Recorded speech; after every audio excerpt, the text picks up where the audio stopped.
So just look forward. I'll be standing by, taking note. Look forward to hearing everybody's thoughts and ideas on this. And thank you. Thank you very much, Mayor. So first, I'd like to give you a quick overview of the project. As you may know, Bremerton has a really unique traffic and parking issues due to the Naval Base. And, we see traffic surges, it's shift changes, we see limited parking on both inside and outside the fence line. There's older infrastructure in town that is really focused towards cars. And Bremerton is forecasted to grow over the next 30 years. So with all of those things in mind, the city and Naval Base Kitsap Bremerton are partnering through a DoD grant to create a plan that will address these challenges. Next slide, Michael.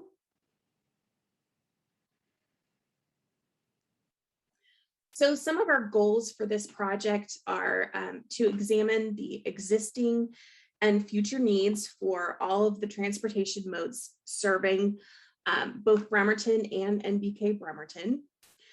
We want to develop solutions to resolve deficits that we find, evaluate options to mitigate transportation and parking demands, and develop a prioritized implementation plan. And all of these things need to happen in a balanced way. This graphic that we're showing on the screen here shows transit, parking, traffic, active transportation, and the intersection of all of those things in order to create a balanced multimodal solution. All of that taking place under an umbrella of livability for the city of Bremerton and also accessibility for Naval Base Kitsap Bremerton. Next slide. So here's a little quick rundown of our project schedule. We kicked off this project back in January of 2021, which feels like yesterday. We've had several community sounding board meetings. This is our second public open house. Some of the things that we've accomplished to this point is we've had a survey, we've had one open house, we've looked at issues and needs and existing conditions. We've put together a project list. We've created an evaluation, a screening method, and we've started to evaluate all of our potential projects. So tonight we're going to, at a high level, take you through many of those things that we've done and let you know where we're going with the future of the project. And then at the end of the night tonight, we'll take any questions or comments from the group. So Michael is here with us from Parametrics. He is the project manager, and he's going to take it away for us. Michael.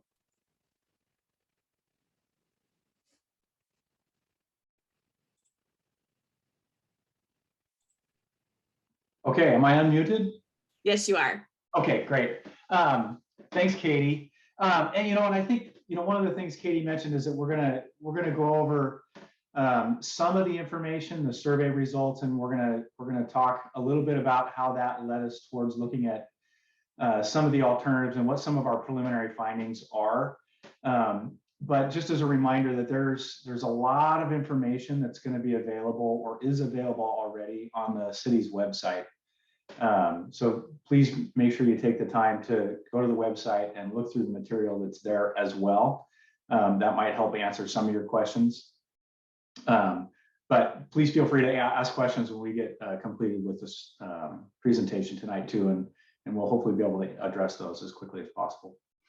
So Katie shared with you the schedule, and what we saw in the very kind of early part of our work effort was a survey that we sent out and asked for people's input about a lot of different questions regarding travel within the city of Bremerton.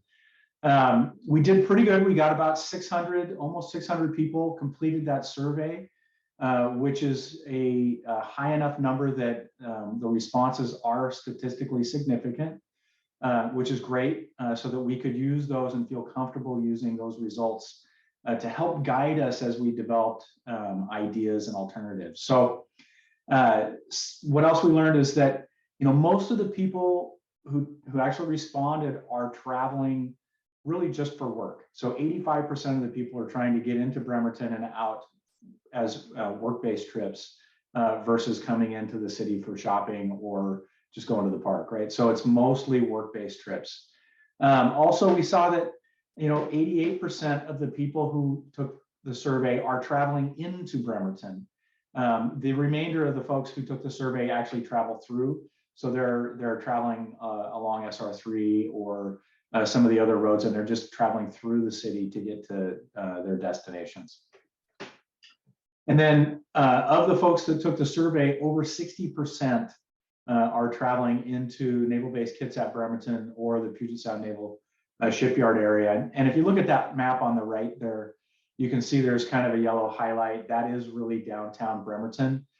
So the majority of folks are traveling right into that, that location that's highlighted in yellow, and even more specifically to the lower portion of that yellow area, which is, if you can see my cursor, it's kind of in this lower piece here. And then about 30% of the people who took this survey live south of Gorst. You can see, again, on this map down below here, there you can see the percentages. These folks all have to travel through the Gorst area in order to get to particularly downtown Bremerton or anywhere to the north. And so we're seeing that there's quite a few people that have to then travel through that area. So another question that we asked is, how do you travel? What is your preferred mode of travel? And as you would expect, the highest percentage was people driving alone. So we saw that was 64% of the people are really driving alone. We saw that the worker driver bus was the next highest mode, which was at 10% as a primary means to get to the base in this case. And then bus, just regular bus, Kitsap transit service was 8%. Carpool at 10%, biking and walking rounded out the next level. You'll see on the bar chart to the right, and when you do see the survey results, you'll see that walk as part of my commute. That's when people are walking to the bus or walking to the worker driver. So they include the walk in some way, but not as a full mode to get to between their origin and their destination. So that was kind of some of the key findings there. And the other thing I want to highlight is that these are pretty good numbers.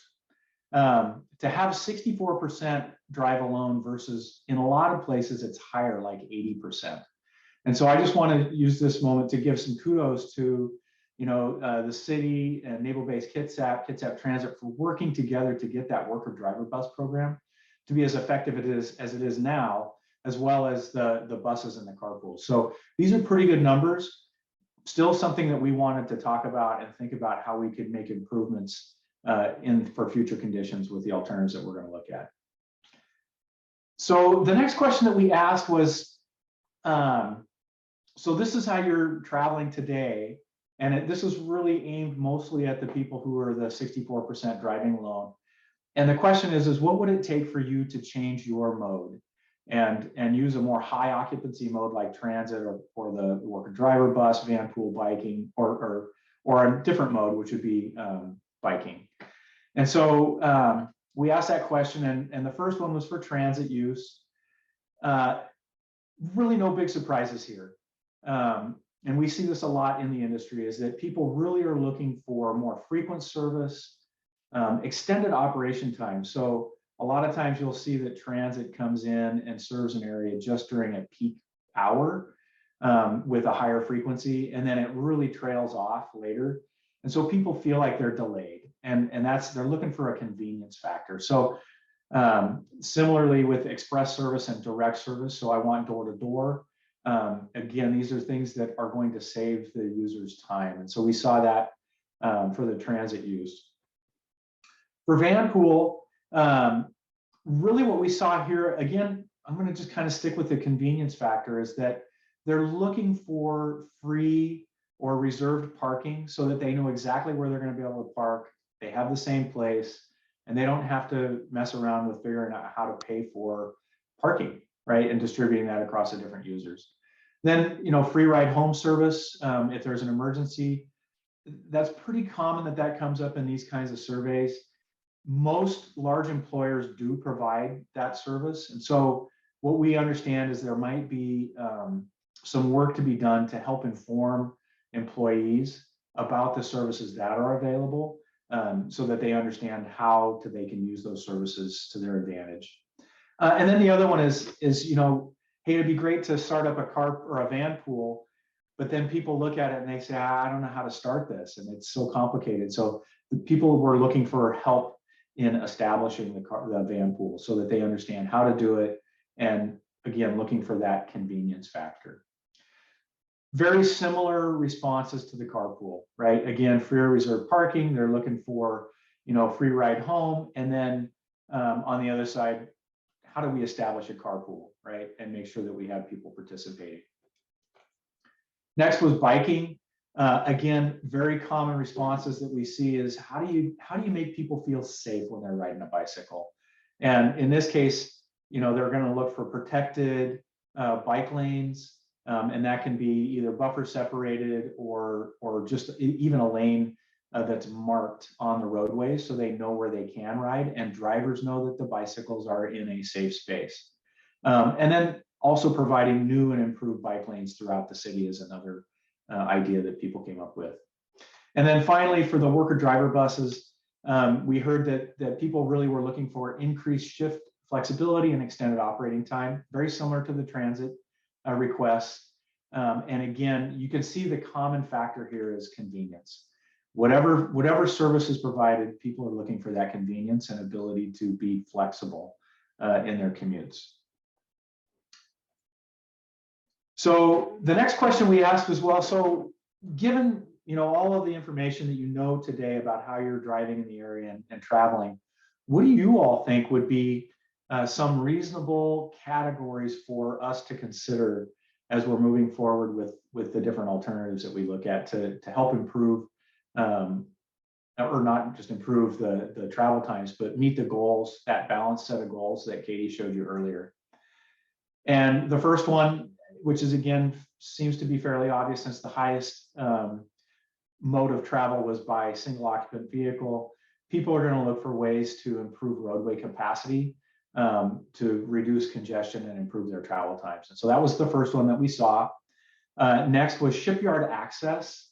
And that really looks at how do we make sure that people can get on and off the base easily and seamlessly. And so there are some ideas that we're going to come up or that we'll share with you regarding shipyard access.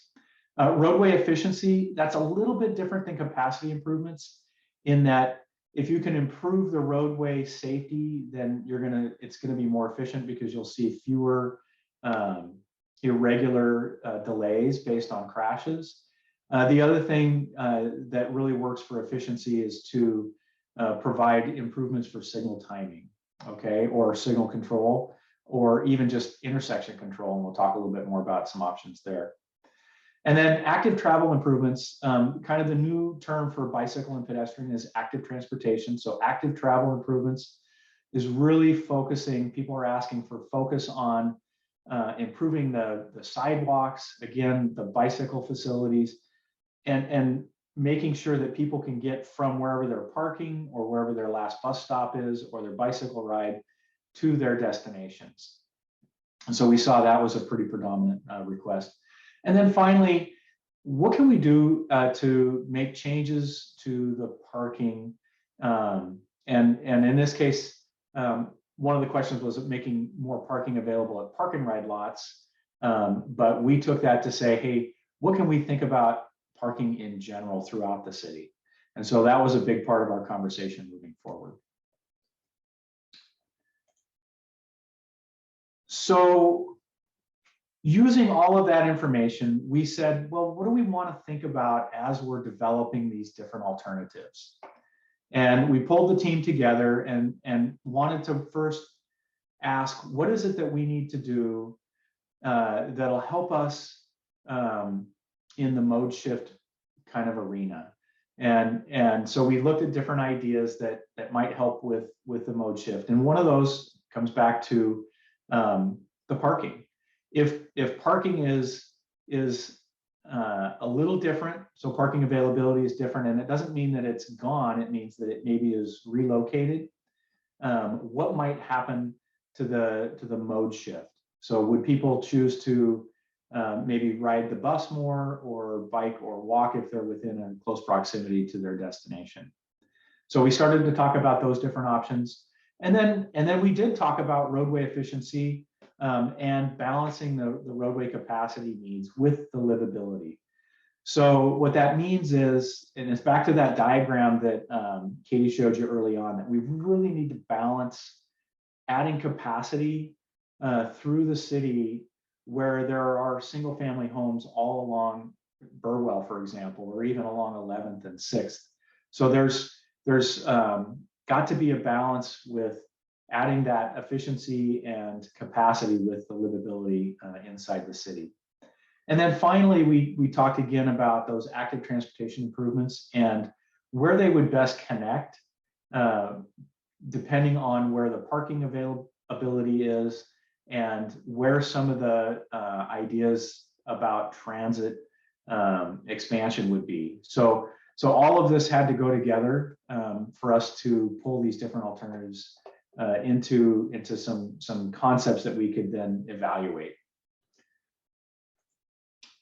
So here's some just a little bit more detail about example projects that we looked at.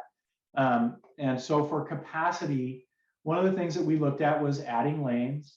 I kind of alluded to that already, is that we looked at adding lanes on Burwell. There's a section on Burwell where it narrows down to 1 lane in each direction, and then it widens out to 2 lanes in each direction. So we tried to consider what that might look like if there were more lanes all the way along Burwell. We also looked at roundabouts. You know, where could a roundabout provide a benefit for accessibility and efficiency on the corridors? And also we had to ask the question, are there times where the roundabouts don't work? Okay. And then the other question we're asking is will they provide that benefit for safety as well? Because we're trying to balance the needs for roadway capacity and operations with active transportation and making sure that people can still walk from their origins to their destinations. And then again, improved signal timing was another option that we looked at throughout the city. For Shipyard Access, we looked at adding gate capacity. We looked at maybe relocating the gates so that we could get additional storage and reduce the amount of congestion on the local roadways caused by people waiting to get into the base. And then we also looked at providing new parking or additional parking capacity near the Charleston Gate. For transit, we saw the comments that we got from the public about increasing parking availability at the park and ride lots. So we looked at several different locations for adding that capacity. We looked at increasing the frequency for Kitsap Transit and considered, again, the frequency for worker driver buses, which were all items that were requested through the survey. For the active transportation, really important to consider completing the ADA ramps within, particularly within the walking radius of, the State Gate or even Naval. So all along that Burwell area, making sure that we're completing those ADA ramps for accessibility to the base and then also to the homes that are adjacent there. We looked at making sure that we provide bicycle lanes that are currently in the city plans. We're evaluating what it takes to add a bicycle lane up Shorewood Drive that's just up by Kitsap Way. And then road diets was another thing that was recommended in another study that was completed by the city.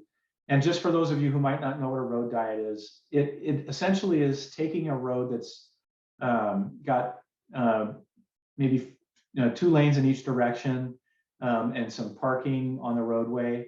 And then you can convert that to 1 lane in each direction and provide either a 2-way left turn lane, or you could put strategically located left turns with medians, and then add the bike lanes on the roadway so that there's a clear marked bike lane along that roadway. So we looked at that on a couple of different locations, and I'll share our findings with you in just a moment.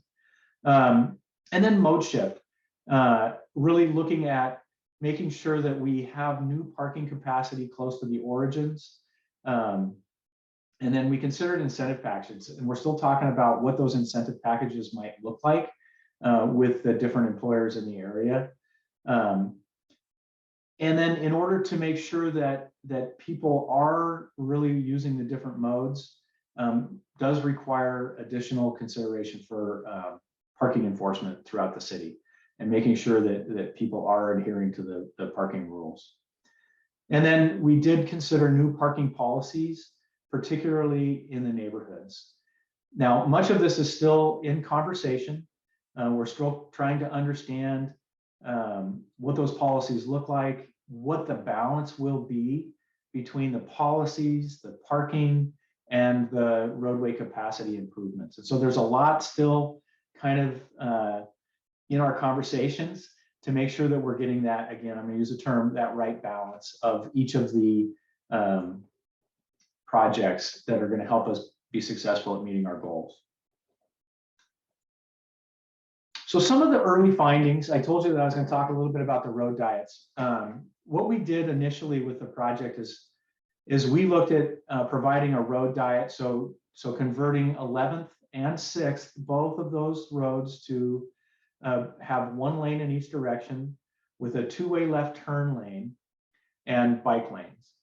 And what we found is that if we do provide a road diet on 6th and 11th both, and widen Burwell at the same time, it's just not enough to handle the long-term growth that Katie had mentioned earlier, and that we would really see an impact to mobility in the city. And so what we did is we went back and looked at just a road diet on 6th, and that looks to be a lot more feasible. And it's more feasible for several reasons. One is that 6th ties, it's a good transit corridor. It also ties in with the Gateway Transit Center that's kind of on the west end of the corridor. And then it's also a good central area for providing bicycle routes. So we kind of are leaning in that direction at this point. And it looks much more feasible to have just one roadway with a road diet that provides those active transportation benefits. So the other thing that we learned, which is really very important, is that traffic signal technology upgrades will really provide a system benefit for the city. And there's several ways that you can move forward with traffic signal technology. One is you could go out and improve or upgrade basically the computers that are out in the boxes out on the street, so that gives you more options to time the signals and coordinate the flow of traffic on the roadways. Because we're moving into a time where things are available, our tools are available online, you can actually do things using the cloud to really optimize signals and provide signal timing that is really responsive to traffic demand, time of day traffic demand. So those are things that we really want to talk about. Which way do we want to go? What provides the best investment? And what is the long-term kind of goals for the city in moving into the technology upgrades? So we're still talking about that a little bit too, but we do know that that's something that we want to pursue, and that's likely something that we'll pursue early in the program. The other thing that we learned is that, we just cannot build our way out of the parking issue. We did some work with the Community Sounding Board, and that included Naval Base Kitsap and Puget Sound Naval Shipyard folks. And we all agreed that there's about 7,100 parking spaces needed outside of what's available on the base. And so that's a lot of parking stalls. And if we wanted to build a parking garage that just housed all of those people, all of those vehicles, it turns out to be about a 17-story building that takes up a block in a city. And the cost of that is just prohibitive for consideration. And so again, back to the balancing, we're going back and we're trying to understand how we can use all of the tools and all of the things that we've learned to more effectively utilize available parking capacity within the city and balance that with the needs for livability in the neighborhoods, and still maybe build or recommend building some garage space or parking space at strategic locations that'll really help people choose the modes that'll benefit both them as well as the city livability.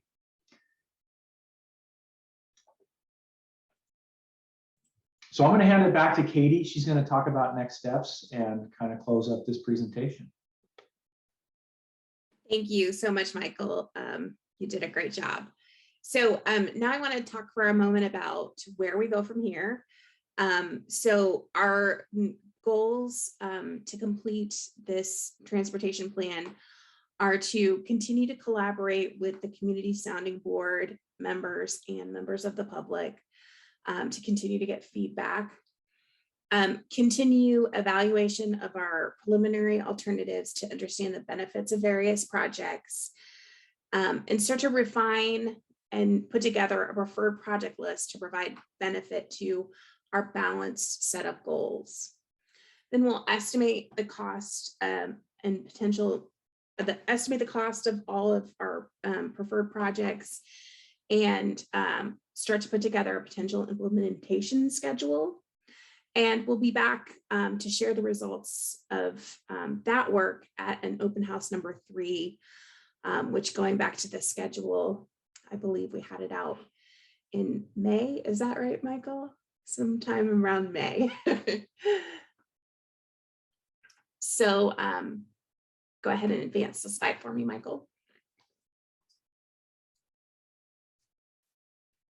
So there, we went over a lot of information today, but there is a lot more information available about this study. If you're interested, I would encourage you to visit the project webpage, which is at www.bremertonwa.gov/JCTP.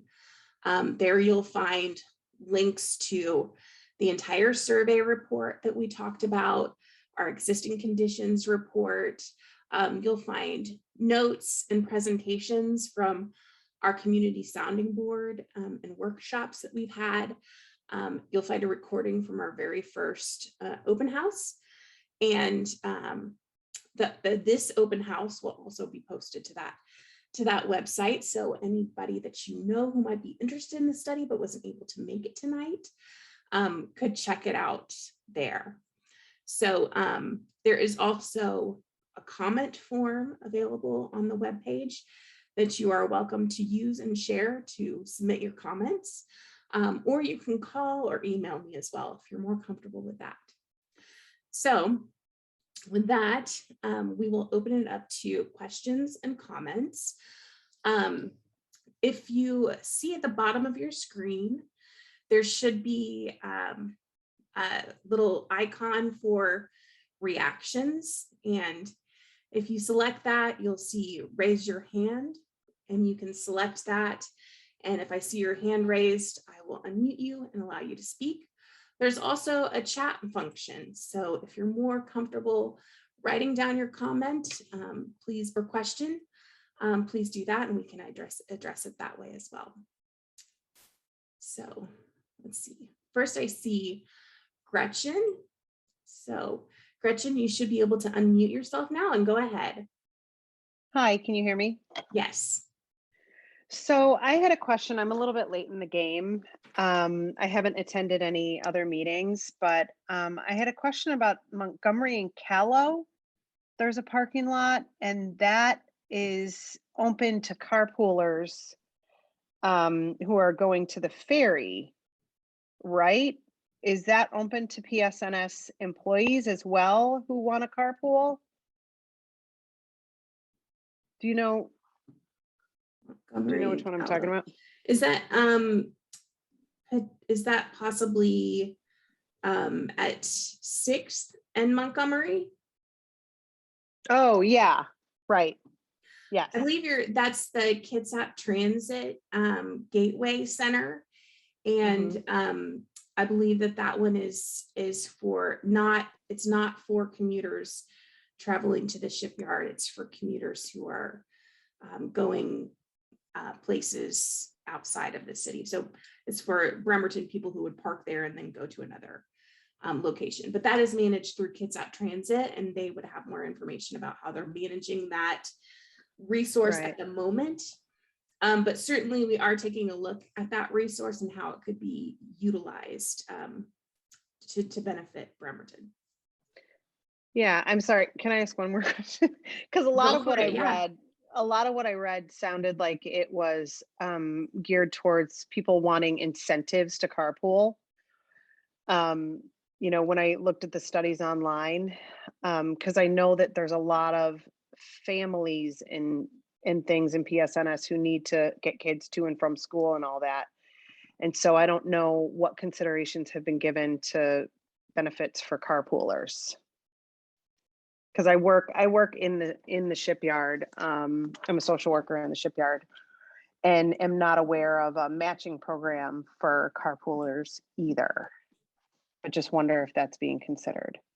Yeah, we're looking at a lot of different incentive programs. And we are definitely aware of the issue with folks that have to make different stops on their way to work, and that's a barrier for them to consider carpooling or the worker driver bus.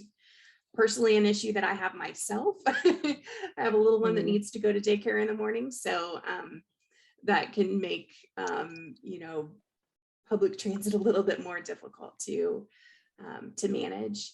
So yes, it is something that we're looking at. We're looking at different ways. I think one of the potential projects is like co-locating park and ride with schools or with daycare systems and that kind of thing. Okay. Thank you. I'll let other people go. Sure. Michael, it looks like maybe you had something you wanted to add. Yeah, I was just going to say, I was looking while you were talking, Ed Coviello from Kitsap Transit added some information in the text that said that if a person takes a bus to the Gateway Park and Ride lot, that they can then access the base. So, but it is bus access there. It's not to park and then walk. Great. Thank you, Ed. It's nice to have somebody from Kitsap Transit here with us to answer those questions. Okay, so next I see Charles Michelle, so I will unmute you and you can go ahead and talk. Yeah, so I'm just looking at the schedule with the next public weigh-in is in May. And we have this 6th Street redevelopment project going on, mostly repaving. And of course, a number of us are wondering, well, if we can get a decision at least on 6th Street, yes, 6th Street road diet, then that means a lot of cost savings as we continue to repave 6th Street.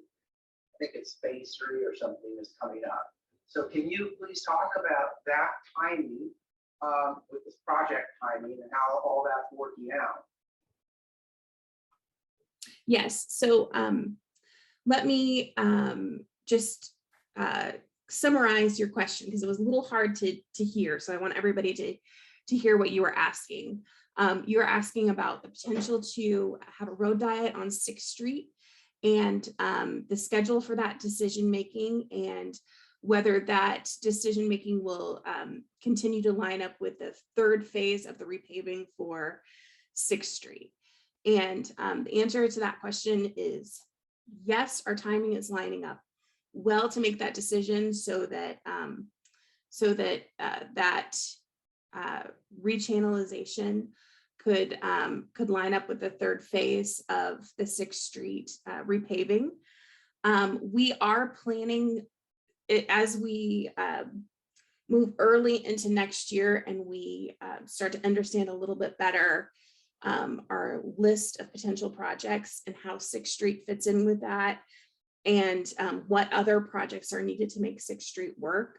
We're planning on having a specific open house just to speak to the 6th Street change, so that we can make sure to reach out to people who live along 6th Street and have businesses along 6th Street, so they can be part of that decision-making process.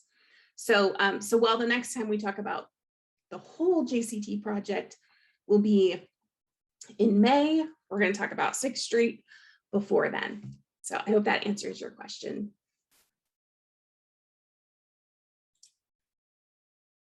All right, let's see. And Tom is reminding me that 6th Street Phase 3 construction is not until 2024. So our timing is good. I don't see any other hands up at the moment, so feel free to throw it up if you have a question or a comment. And while you think about that, I will go through some of these chat questions here. Let's see. I see a comment from Rick Feeney regarding Kitsap Transit and the shipyard and a ferry stop. So we will definitely consider that. Phil Babcock, Diane Iverson, and Rick Feeney all weighed in with their support of the 6th Street project. Diane asked if there is a separate survey for residents who live next to the base, and there was not a separate survey for residents who live next to the base. However, we did request information about whether people were from inside the city or outside, so that we could kind of make that distinction.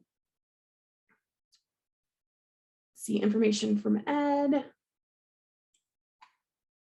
And Gretchen asked if there are considerations for a covered bike structure near PSNS, and yes, we are considering different types of bicycle amenities that would support that type of mode shift, including bike parking, potentially, electric charging for electric bikes, that kind of thing.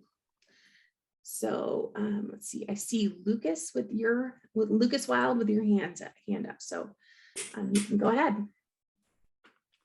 All right. Can you hear me okay? Yes, Lucas, we can hear you. Excellent. I just going back to the comment about we can't build our way out of this problem. And I'm just wondering, it sounds like you spoke with some members of Puget Sound Naval Shipyard. Obviously, there's engineers on this, but I didn't hear where maybe you'd engage someone who's actually a community developer to see some alternative options for being able to maybe put up parking garages. I'm pretty well aware of some alternative financing options that don't require the shipyard or the Navy or the city to have to put up capital to actually build these structures. And a developer's kind of in the game to, put up buildings and can build them such that they complement the city and its surroundings too. There's options for putting much needed housing on top of them, but I feel like there's more options here that maybe haven't been considered, or maybe they just haven't been, brought up yet in your discussions. But anyways, if you want to make a comment on that. Yeah, thanks, Lucas. I think that's a great comment. One thing I should point out about the options that we talked about, the example projects, that was just a small number of all of the potential projects that we are considering. We have a huge list of projects that we're evaluating. I mean, it's like, I don't know, it's like 150 at least. It's a very large number of projects. A public-private partnership for parking is on the list. We are definitely looking into that. That said, if you have information that speaks to that directly, we'd love to hear from you. So feel free to reach out with an email or a phone call to me. I definitely appreciate that. So thanks, Lucas. And next, we have Nicole. Go ahead, whenever you're ready. Hi, can you hear me? Yes. Yeah, I was just curious. I mean, I know we're talking about the overall plan and we've talked about some of the things that we're considering and stuff, you know, some of the long-term vision. So I was curious, you know, we know that we have like a huge parking issue right now. I also work at the shipyard. You know, we have what, like 30,000 people coming in every day, whether it's people working at the shipyard, sailors, contractors. Obviously it's a national security issue, right? That we're able to like get to work and perform our job. And parking has been a problem for years and years, and something that has, you know, been a struggle for our employees, especially our working parents, which I think a couple other people brought up, especially right now with COVID, because parents are having to be called in to get their kids if they're sick. So I guess I'm just wondering, what are some of the first couple projects, or are there even any scheduled right now? Like, what are the first things that we can expect, and what date can we be looking at for when we'll start to be making some changes that will address some of these big concerns? Thank you for that comment, Nicole. We have not created our preferred list of projects yet. We're still in the process of evaluating different options and really putting that list together. When we get to that point, which will be over the next couple of months, we will be spending a lot of time prioritizing the projects, so that we have projects that show a great deal of benefit or are you know, easy to implement, putting those right up front, so that we can get to work on those, especially, you know, the types of projects that maybe don't take a huge infrastructure investment. They're more of like a policy change or you know, a procedural change or something like that. You know, educational type projects that might help people be more aware of different transit options and you know, car sharing and that kind of thing. Those will be right up front. So Michael, do you want to add anything to that? Yeah, I guess I would say that the one other thing that is maybe a little bit more of an investment is going to be the signal timing or the signal technology. Just to eke out that little bit of improvement throughout the city. We've seen that that's just a really big benefit. So that's probably another one that would be loaded up front for this project. Yeah, and then once we have our list of preferred, our plan in hand, we will be pursuing those projects immediately, whether it's through seeking grants or you know, making actual changes and things like that over the next several years. All right, Ed, I have your hand up next, so go ahead when you'd like. Ed Coviello. Hi, I just wanted to mention that at Kitsap Transit, we're going to be starting a study early next year, so probably in like February, to look at that Gateway Center at 6th and Montgomery and what we can do with it besides what it is right now. Right now, it's just a parking lot with a 1960 era building on it. And we think we can do a lot more there in terms of going vertical and constructing a mixed use facility. Hopefully, you know, adding more parking to that parking ride. Before the pandemic, it was pretty much full. And then we also need a place to store some buses so we can increase our frequency. One of our big challenges right now is we don't have enough buses to be able to increase frequency at certain times of the day. So there's that study. I just want to let people know about it, that keep an eye out, and we'll be going out to the community and asking for their advice and looking for a person mentioned earlier about financing, you know, public-private financing to see if we can help with the housing crisis. a really neat site. And, just want to let everybody know about it. Thank you, Ed. Appreciate that. Next, I have Robert. You can go ahead when you're ready. Yeah, hi, Katie. Really glad to hear about the new technology, upgrading signals and timings and those kinds of things. With that, at least, being at the planning level, but to, at this stage, identify the additional city resources that are required for that. New equipment, new stuff to maintain, to monitor. You'll need a little bit of assistance in there, and having that in the planning level, or at least identified at the planning level, can go a long way. So just a comment. Thank you. Appreciate that. Allison Satter, you're up. Perfect. Can you hear me, Katie? Yes. Lovely. Thank you. So I just wanted to add in on behalf of Naval Base Kitsap Bremerton. I'm the community planning liaison officer, and I work under Captain Massey. So we're taking notes of what the comments we hear tonight, and really appreciate everyone's comments, because if there's anything we can do on the base, and talk with PSNS management to help improve the situation too. We're learning a lot really from this process and all this community engagement. So we appreciate everyone's time, and if there's something we can implement earlier as this plan's getting developed too, that's just a great idea. We're looking into that. So thanks for everyone's time and the study.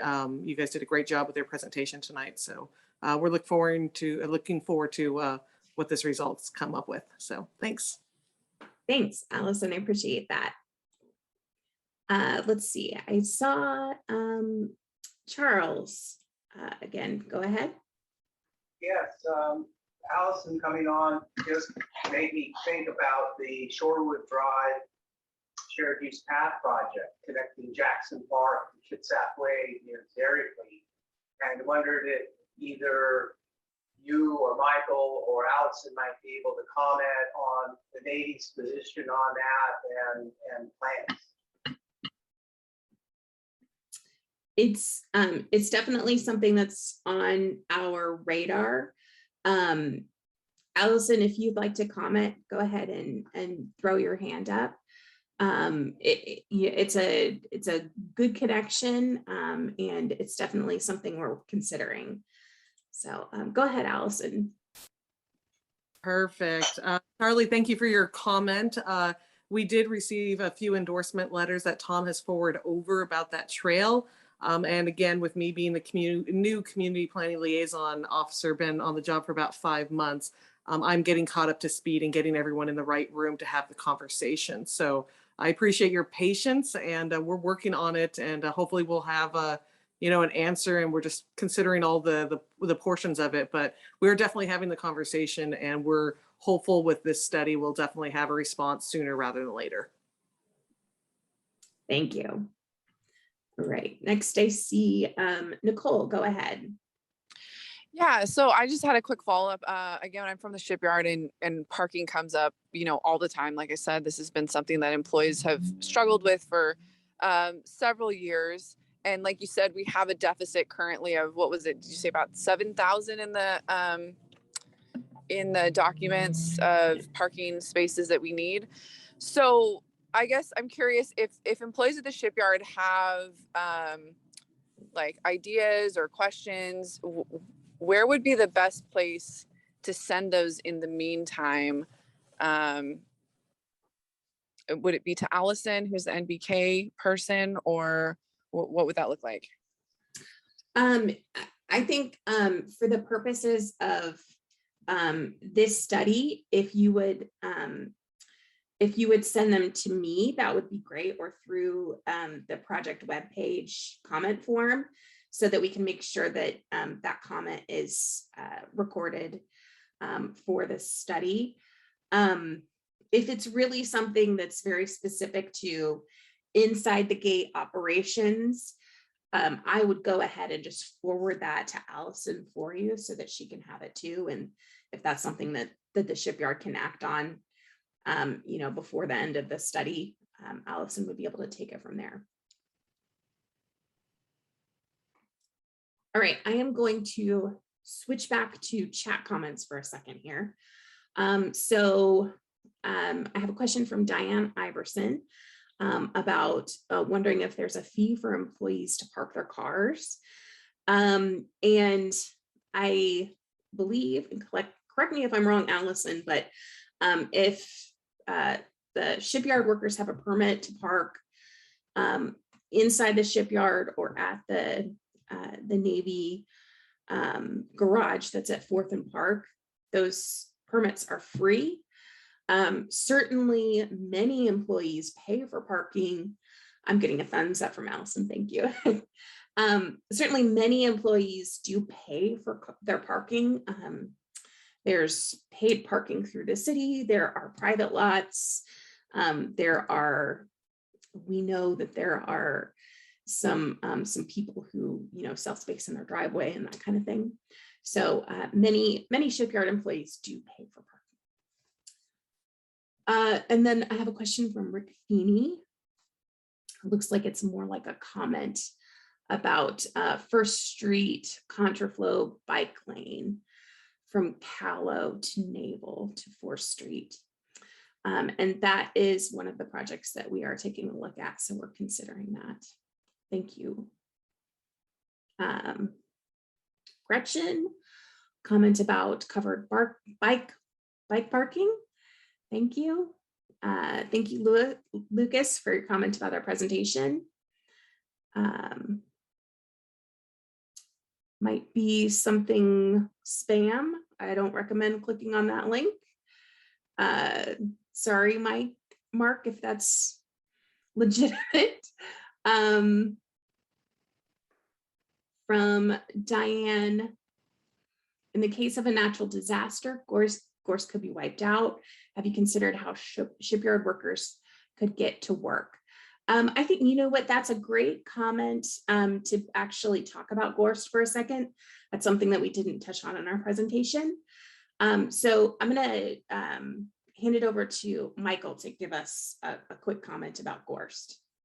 Yeah, so we're actually laying out some of the groundwork for this origin destination, so we know how many people are going through the gorse area. We're going to make some recommendations, primarily to follow along with the upcoming gorse study that there's a lot of work happening right now, kind of behind the scenes, trying to get some of that federal funding to move forward and look at a project that really increases the capacity through gorse and make sure that there's resiliency for the roadway network.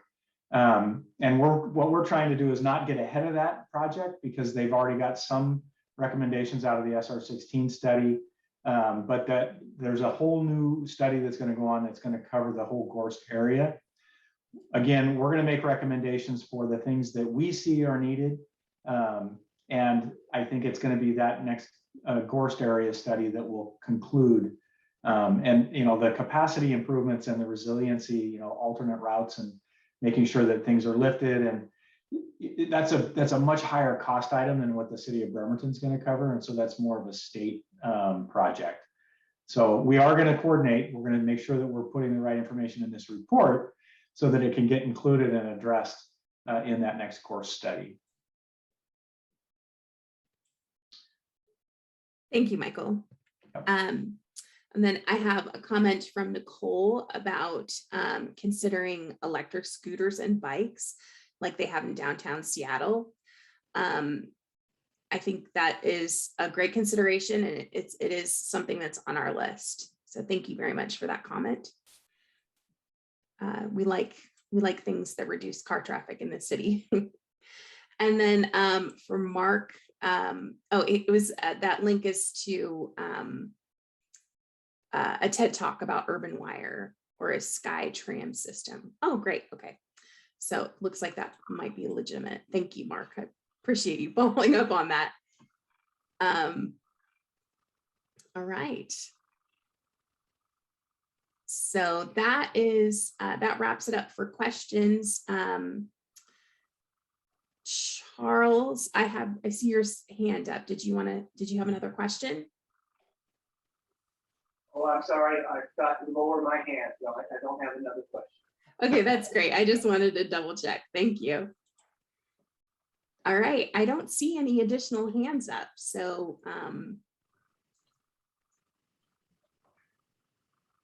Nicole, go ahead, please. Yeah, I just have one more question. So I was just curious if you could expand a little bit more on in the presentation where it said that we can't build our way out of the parking. And it talked about, how we need it would take about 17 story garage. I guess just from my perspective, it seems like we have enough space, especially with the shipyard being so long, that we could have like 2 10-story garages. So I guess I'm just kind of confused on, maybe I'm simplifying it. Obviously, I don't have the whole plan or understand, everything that you guys have been looking at. But so could you just expand on that for me and help me understand why that's not an option to just build? It seems pretty simple, just build a couple garages. Yeah, I think that's a great comment, and it's something that we're definitely continuing to look at, kind of the potential to right size some parking garage solutions.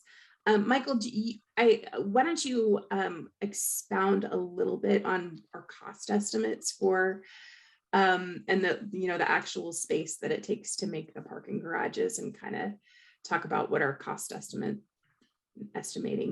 thoughts are for that. Yeah, and unfortunately I did not memorize the costs, but they're well into the millions of dollars, for into the hundreds of millions of dollars. Hundreds of millions of dollars, yes. Whether it's one really large parking garage or multiple parking garages, the costs were just really, really, really high. And so what we was it Lucas mentioned about a P3. Now, we haven't gone into that full conversation about whether, a public-private partnership is P3. We didn't talk fully about a public-private partnership and what that would take. It could still be part of the consideration.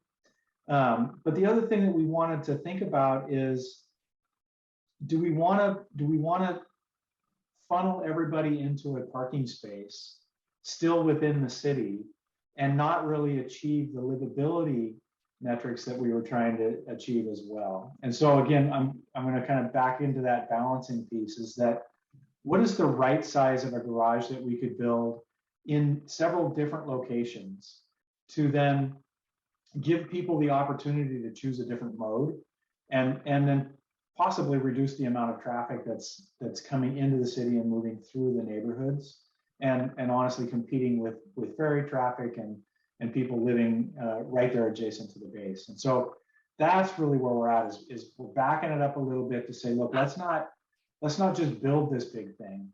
Let's think about how we balance and how we make sure that we're meeting the goals of both the city and the base.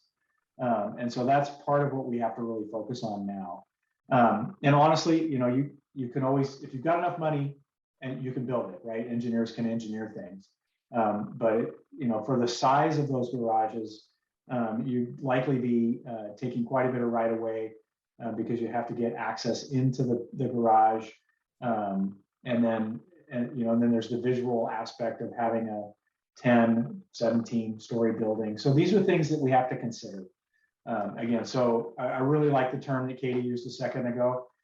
We're at the phase now where we're trying to right size things to meet the goals. Thank you, Michael. And we got a couple of comments in the chat kind of around that, talking about not wanting to live in Bremerton with that many parking spots. Also had a suggestion for parking garages out in West Bremerton, providing buses. That is definitely something that we're looking at.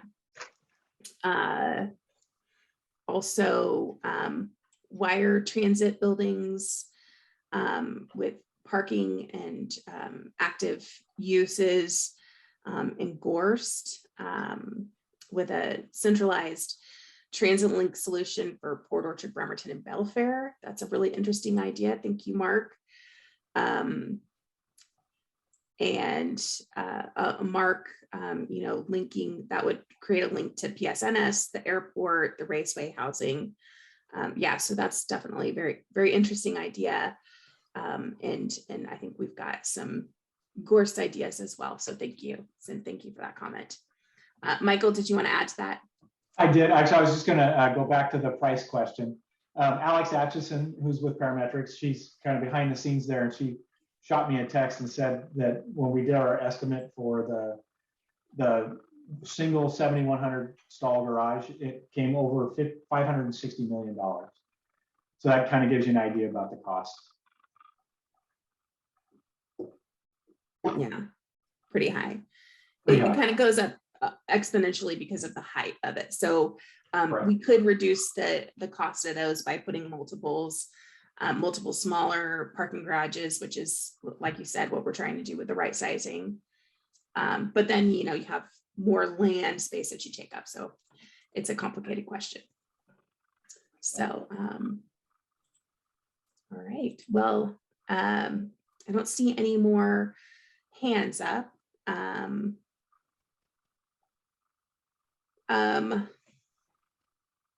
Paulina had a comment about, is it in the purview of this study to consider upzoning near transit stops or the shipyard to reduce reliance on longer distance transit?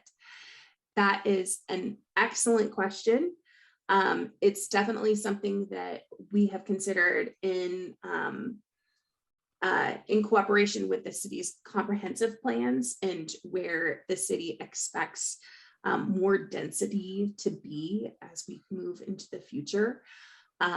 So we are looking at ways that, and that's part of the livability portion of the question too, is we want Bremerton to be livable so that people will live closer to the shipyard rather than driving to the shipyard. So thank you. That's a very good comment. And from Omari, are there any other programs or grants out there to support this project to ease the financial burden, like from WashDOT or the federal DOT? Yes, so one of the really great things about this project, because it has been funded by the Department of Defense, is that there is a special grant program that's specifically designed for communities that are impacted by large military installations like the shipyard, to improve their infrastructure and kind of take some of the burden off of the impact of the installation from the local community.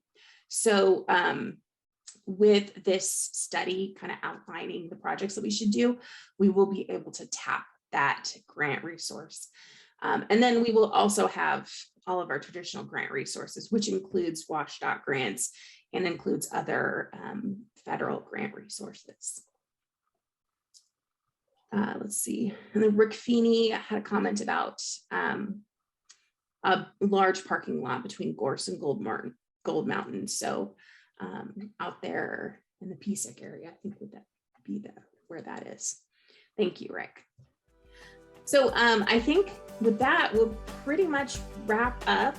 I want to thank everyone for your time this evening. I really appreciate taking time here as we get close to Christmas and things get really crazy with our schedules. So I really appreciate that.